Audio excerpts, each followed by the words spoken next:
Hello, everyone, and welcome back. Today, we step away from the open oceans and frozen mountains to unlock the door to a different kind of mystery, one built of wood, glass, and fear. We're exploring a new story called The Winchester Mystery House, a mansion built by madness and ghosts. In the heart of what is now Silicon Valley, nestled amongst the modern landscape of technology and progress, stands a relic from another age. It is a sprawling, chaotic Queen Anne Victorian mansion, a beautiful monster of wood and glass that seems to defy all architectural principles. This is the Winchester Mystery House, a structure that is less a home and more a sprawling, unsolved puzzle. It boasts over 160 rooms, 47 fireplaces, 17 chimneys, 10,000 window panes, and 2,000 doors. But these are mere statistics. The soul of the house lies in its madness, in the staircases that ascend 7 steps only to descend 11, in the chimneys that stop inches from the ceiling, in the windows that look out onto brick walls, and in the infamous doors that open into empty space, offering a perilous drop to the ground below. For 38 years, this house was under constant construction, 24 hours a day, 7 days a week. It grew without a plan, an organic, cancerous expansion of rooms, hallways, and dead ends. To understand this architectural enigma, you cannot consult an architect's blueprint.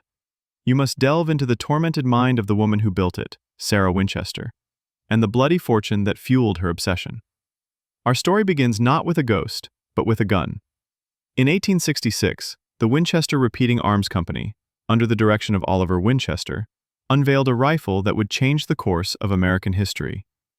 The Winchester Model 1866. It was a marvel of engineering, a lever-action repeating rifle that could fire rounds as fast as a man could work the lever. It was reliable, accurate, and deadly. Its successors, particularly the Model 1873, became legendary. It was dubbed the gun that won the West. It was the rifle in the hands of cowboys, cavalrymen, and settlers pushing westward into Native American territories. It was a tool of expansion, of manifest destiny, but it was also an instrument of unprecedented bloodshed. It brought death on a scale previously unimaginable, felling men and buffalo with equal efficiency. And with every pull of the trigger, with every sale of a new rifle, the Winchester family's fortune grew to astronomical proportions. It was a fortune built on innovation, but stained with blood. Into this world of immense wealth and industrial power came Sarah Lockwood Pardee. Born into a respectable New Haven family in 1839, she was by all accounts a brilliant and charming woman. She was fluent in 4 languages, a talented musician, and known throughout society for her beauty and grace. In 1862, she married the only son of the gun magnate, William Wirt Winchester, the heir to the entire Winchester Empire. Their life was idyllic.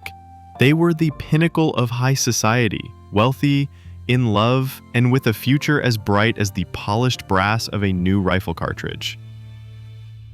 In 1866, the same year the first Winchester rifle was changing the American West, Sarah gave birth to their only child, a daughter named Annie Pardee Winchester. Their joy was absolute, but it was tragically short-lived. Just a few weeks after her birth, Annie fell ill with marasmus, a severe form of infant malnutrition, and died. The loss shattered Sarah. She fell into a deep, prolonged depression, a grief so profound that she teetered on the brink of madness. Her husband, William, was her rock, her only connection to a life that still held meaning. But the Winchester curse, as she would come to call it, was not finished with her. 15 years later, in 1881, William contracted tuberculosis and, after a long and painful battle, died, leaving Sarah a widow at the age of 42. His death left her utterly alone, but it also made her one of the wealthiest women in the world. She inherited a staggering fortune, over $20 million, the equivalent of more than $500 million today, plus a 50% stake in the Winchester Repeating Arms Company, which provided her with a daily income of roughly $1,000 a day for the rest of her life. But the money felt tainted. It was a constant, crushing reminder of the source of her pain. She had lost her child. She had lost her husband, and she was now the sole inheritor of a fortune she believed was cursed, soaked in the blood of every soul that had ever met its end at the barrel of a Winchester rifle. Consumed by grief and a growing sense of dread, Sarah sought answers beyond the physical world. A friend suggested she consult a spiritualist medium. In the late 19th century, spiritualism was in vogue, and Boston was one of its epicenters. Sarah traveled there and secured a private reading with a prominent medium named Adam Coons. What happened in that dimly lit room would alter the course of her life forever. According to the legend, the medium channeled the spirit of her late husband William. He told her that their family was cursed. The spirits of the countless Native Americans, soldiers, and civilians who had been killed by the Winchester rifle were angry and vengeful. They had taken the lives of her daughter and her husband as retribution, and now they were coming for her. The spirit of William then delivered a chilling warning and a bizarre prescription for survival. He told Sarah she must leave her home in New Haven, travel west towards the setting sun, and use her vast fortune to build a great house for the spirits. There was one crucial, terrifying condition. The construction must never stop.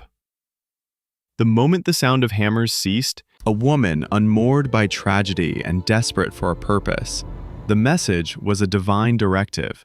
She packed her bags, liquidated her assets in the east, and traveled west, eventually settling in the Santa Clara Valley in California, a place known for its mild climate and fertile land.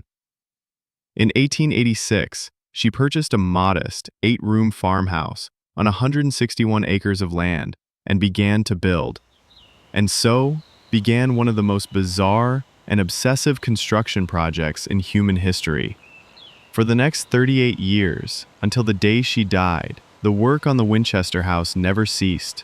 24 hours a day, 7 days a week, 365 days a year, a rotating crew of carpenters, craftsmen, and laborers worked on the house. The rhythmic, ceaseless sound of hammering and sawing became the soundtrack of the valley, a constant reminder of the strange widow and her ever-expanding home. Sarah had no master plan, no architect. She was the sole designer, and her blueprints were sketched out on scraps of paper, napkins, and even tablecloths. Each morning, she would meet with her foreman, John Hanson, and hand him the plans for the day. The result was architectural chaos. New rooms were added onto existing ones, wings sprouted in every direction, and the house grew organically, like a bizarre wooden fungus. A new bathroom would be built, only to have another room added on that blocked its only window from the sun. A magnificent grand ballroom was constructed at a cost of $9,000, yet it featured 2 fireplaces that were almost entirely decorative, with flues just inches deep.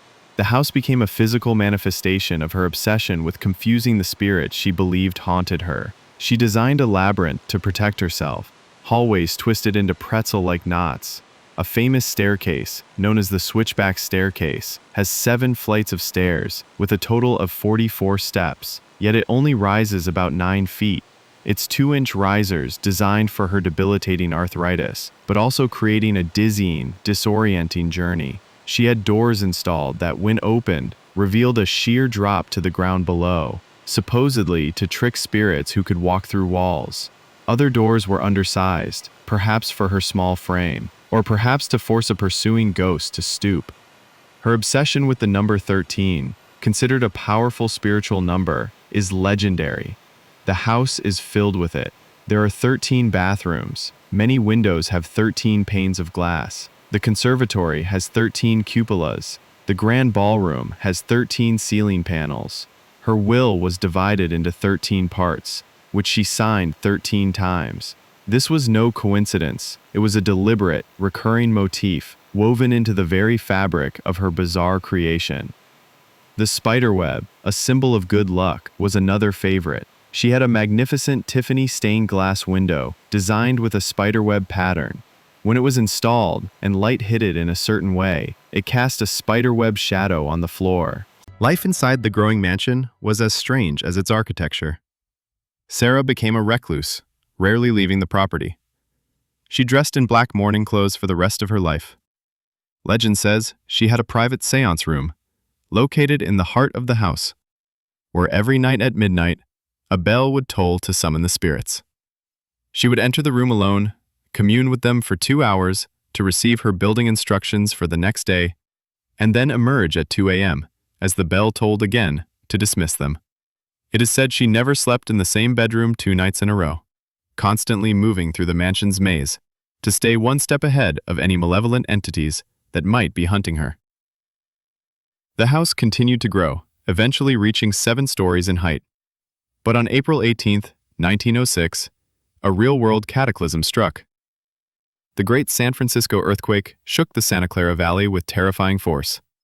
The Winchester Mansion, a complex and top-heavy wooden structure, was severely damaged. The top 3 floors of the 7-story tower collapsed, chimneys crumbled, plaster cracked. Sarah herself was trapped in her favorite bedroom, the Daisy Room, as the shifting house jammed the door. She remained trapped for hours until her servants were finally able to pry the door open and rescue her. For Sarah, this was not a natural disaster. It was a message from the spirits. She believed they were angry. She had been spending too much time and money on the ornate front sections of the house, building beautiful, empty rooms for her own aesthetic pleasure, instead of continuing the confusing, labyrinthine construction they demanded. As a result, she ordered the front 30 rooms of the mansion to be boarded up and sealed off. The earthquake damage was never repaired. These grand, beautiful rooms were abandoned forever, a monument to her perceived spiritual transgression. The construction resumed, but now with a renewed, frantic focus on the chaotic, maze-like additions that she believed kept her safe. For another 16 years, the hammering continued. The house grew to its final size of 160 rooms, 2,000 doors, 10,000 windows, 47 fireplaces, and 17 chimneys.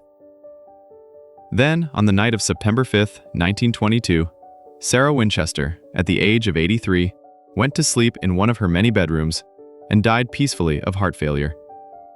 The next morning, the impossible happened. For the first time in 38 years, the sound of hammers at the Winchester property fell silent. The work stopped. The carpenters laid down their tools, collected their final pay, and walked away, leaving nails half hammered into boards. The spell was broken. Her death only deepened the mystery. Her will left her vast fortune to her niece and her favorite charities. But what of the house? Her niece, who had managed her affairs, reportedly went to the mansion's safe, believing it held the key to the estate's secrets. When it was finally opened, it was said to contain nothing but 2 locks of hair, one from her infant daughter Annie and one from her husband William, and their death certificates. The house, the magnificent, monstrous obsession of her life, was not even mentioned in her will. Today, the Winchester Mystery House stands as a popular tourist attraction, a testament to one woman's strange vision. But the central question remains, what was that vision? Was Sarah Winchester truly a woman haunted, taking supernatural dictation from a legion of vengeful spirits? Was her home a genuine, desperate attempt to build a spiritual prison, a place where the ghosts of the past could be placated and confused, allowing her to live out her days in peace? Or is there another, more tragic and more human explanation? Consider a woman of incredible intelligence and creativity, devastated by a grief that is almost impossible to comprehend. She is left with a fortune she equates with the death of her loved ones. She feels a profound sense of guilt, not just for their deaths, but for the legacy of the weapon that created her wealth. In an age before modern psychiatry, how does such a woman cope? Perhaps she finds a purpose. Perhaps the psychic's tale, whether true or not, gives her a mission. The endless, all-consuming project of building becomes her therapy. It is a creative outlet for her sharp mind, a physical manifestation of her inner turmoil. The twisting hallways represent her confused state of mind. The dead ends mirror her inescapable grief. The constant, noisy work was a shield, not against spirits, but against the crushing silence of her own loneliness. She wasn't building for ghosts, she was building to keep her own hands and mind busy, to create a problem so complex, so all-consuming, that she wouldn't have a moment to drown in her sorrow. She was not a madwoman controlled by spirits. She was a genius, a grieving widow who used her vast intellect and fortune to construct the world's most elaborate coping mechanism. Perhaps the house is haunted after all. Visitors and staff still report strange occurrences, doors slamming on their own, footsteps in empty hallways, ghostly apparitions. But the true spirit of the Winchester Mystery House is not that of a vengeful ghost. It is the powerful, enduring, and deeply sad spirit of Sarah Winchester herself. A woman who lost everything, and spent the rest of her life and her fortune building a monument to that loss.